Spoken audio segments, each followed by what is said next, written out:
ಮಲ್ಲಿಕಾರ್ಜುನ, ಯಾಕಪ್ಪ ಈ ರೀತಿ ಬಡವರಿಗೆ ಎಷ್ಟು ಕಷ್ಟ ಕೊಡ್ತಿದ್ದೀರಾ? ಮಳೆ ಇಲ್ಲದೆ ಬೆಳೆ ಬಾರದೆ ಇರುವುದು ಒಂದು ಕಷ್ಟ. ಇಷ್ಟು ಶ್ರೀಮಂತರ ಹತ್ತಿರ ತೆಗೆದುಕೊಂಡ ಸಾಲದ ಕಷ್ಟ ಯಾವುದನ್ನು ನೋಡಬೇಕು ಒಂದು ತಿಳಿದಾಗಿದೆ ದೇವ ಮಲ್ಲಿಕಾರ್ಜುನ. ಒಂದು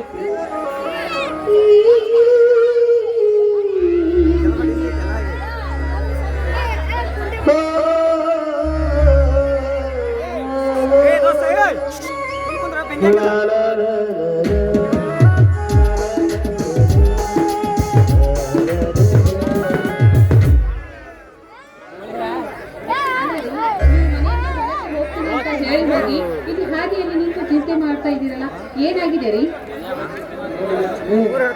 ಹೊಲಕ್ಕೆ ಹೋದರೆ ಹೊಲದಲ್ಲಿರುವ ಬೆಳೆಯನ್ನಾದರೂ ನೋಡಿ ಸಂತೋಷ ಪಡಬಹುದು.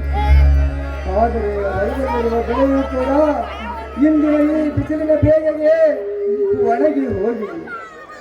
ಅದಕ್ಕಾಗಿ ಹೊಲಕ್ಕೆ ಹೋಗಿ ಅದನ್ನು ನೋಡಿದರೆ ನನ್ನ ಮನಸ್ಸಿಗೆ ತುಂಬಾ ನೋವಾಗುತ್ತದೆ. ನಾನು ಹೊಲದ ಕಡೆ ಹೋಗಲಿಲ್ಲ ಲಕ್ಷ್ಮಿ, ಹೋಗಲಿಲ್ಲ ಲಕ್ಷ್ಮಿ. ಅಲ್ಲ, ದಿನಾಲು ನೀವು ಈ ರೀತಿ ಚಿಂತೆ ಮಾಡುತ್ತಾ ಹೋದ್ರೆ ಆರೋಗ್ಯ ಹಾಳಾಗುತ್ತೆ.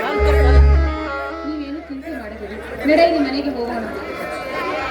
ಅನ್ನ ಕೊಡುವ ಈ ಭೂಮಿಯ ತಾಯಿಗೆ ನೆಮ್ಮದಿ ಇಲ್ಲ ಅಂದ ಮೇಲೆ ನನ್ನ ಆರೋಗ್ಯ ಹಾಳಾದರಷ್ಟು ಜಗತ್ತಿಗೆ ಅನ್ನ ಕೊಡುವ ಈ ಭೂಮಿಯ ತಾಯಿಯ ಪರಿಸ್ಥಿತಿ ಹೀಗಿರುವಾಗ ನನ್ನ ಪಾಡೇನು ಲಕ್ಷ್ಮಿ, ನನ್ನ ಪಾಡೇನು? ಒಂದಲ್ಲ ಒಂದು ದಿವಸ ಈ ತಾಯಿ ನಮ್ಮ ಕೈ ಹಿಡಿದೇ ಹಿಡ್ತಾಳೆ. ಅವಳಿಗೆ ನಮ್ಮ ಮೇಲೆ ಕರುಣೆ ಬರುತ್ತೆ. ನೀವೇನು ಚಿಂತೆ ಮಾಡಬೇಡಿ, ನಡೆಯಿರಿ ಹೋಗೋಣ. ನೋಡು ಲಕ್ಷ್ಮಿ, ಹೌದು ಲಕ್ಷ್ಮಿ, ನೀನು ಹೇಳುವುದರಲ್ಲಿ ಸತ್ಯವಿದೆ. ಆದರೆ ಇಂದಿನ ಪರಿಸ್ಥಿತಿ ನನಗೆ ಯಾವುದೂ ತಿಳಿಯದಾಗಿದೆ ಲಕ್ಷ್ಮಿ.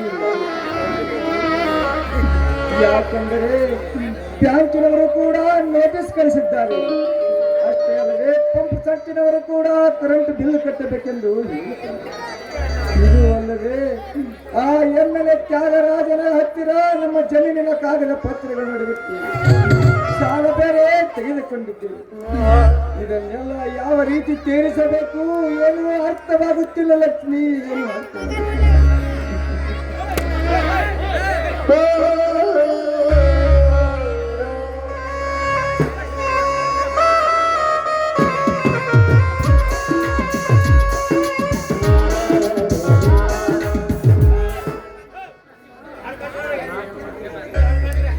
ಅಣ್ಣ, ಅತ್ತಿಗೆ ಏನು ಮಾಡುತ್ತಿದ್ದೀರಾ?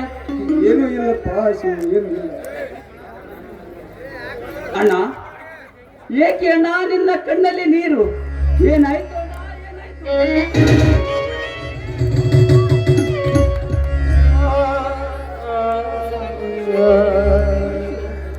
ಬ್ಯಾಂಕ್ನಲ್ಲಿ ನಾವು ಸಾಲ ತೆಗೆದುಕೊಂಡಿದ್ದೇವೆ.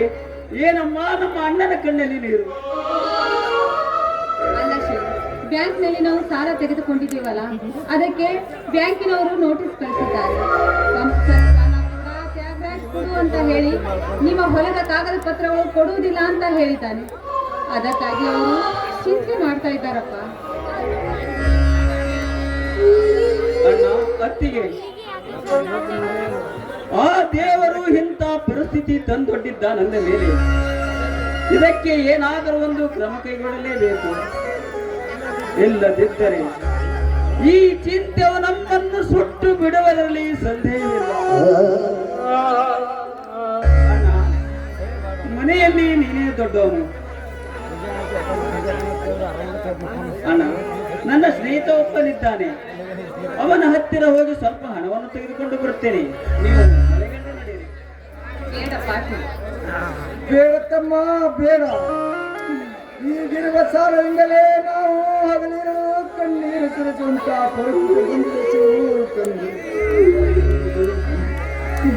ಇಂಥ ಸಮಯದಲ್ಲಿ ನೀನು ಮತ್ತೆ ಸಾಲವನ್ನು ತರುವುದು ಬೇಡ ತಮ್ಮ ಶಿವು, ಬೇಡಪ್ಪ.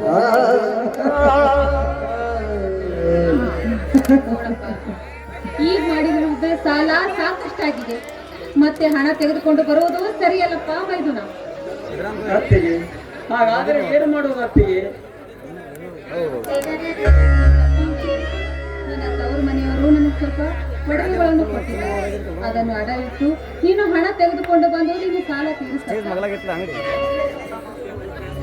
ಲಕ್ಷ್ಮಿ, ಎಂತ ಮಾತನ್ನಾಡಿ ಲಕ್ಷ್ಮಿ, ಎಂತ ಮಾತನ್ನಾಡಿ. ನಮ್ಮ ತೊಂದರೆಗೋಸ್ಕರ ನಿನ್ನ ತವರು ಮನೆಯವರು ಪ್ರೀತಿಯಿಂದ ಕೊಟ್ಟಂತ ಒಡವೆಗಳನ್ನು ಅಡವಿಟ್ಟು ಸಾಲ ತೀರಿಸುವಷ್ಟು ಕಟಕರು ನಾವಲ್ಲ ಲಕ್ಷ್ಮಿ, ಕಟಕರು ನಾವಲ್ಲ. ಹೌದತ್ತಿಗೆ, ನಮ್ಮಣ್ಣ ಹೇಳುವುದರಲ್ಲಿ ಸತ್ಯವಿದೆ. ನಮ್ಮ ಮನೆಯಲ್ಲಿ ನೀನು ಚೆನ್ನಾಗಿರಲೆಂದು ನಿನ್ನ ತವರು ಮನೆಯವರು ಕೊಟ್ಟಿರುವಂತ ಈ ವಸ್ತುಗಳು ಯಾವತ್ತು ನಿನ್ನದು, ಅತ್ತಿಗೆ ನಿನ್ನದು. ನಮಗೆ ಕಷ್ಟ ಕಾಲ ಬಂದಾಗ ಈ ಒಡವೆಗಳನ್ನು ತೆಗೆದುಕೊಂಡು ನಾವೇನ್ ಮಾಡ್ಬೇಕು? ಈ ಒಡವೆಗಳನ್ನೆಲ್ಲ ಒಯ್ದು ಅಡ ಇಡು. ಅದರಿಂದ ಹಣ ಬಂದ ಹಣದಿಂದ ಸಾಲ ತೀರಿಸು. ಮತ್ತೆ ಹಣ ಬಂದ ಮೇಲೆ ಇದನ್ನು ಬಿಡಿಸಿದ್ರಾಯ್ತು.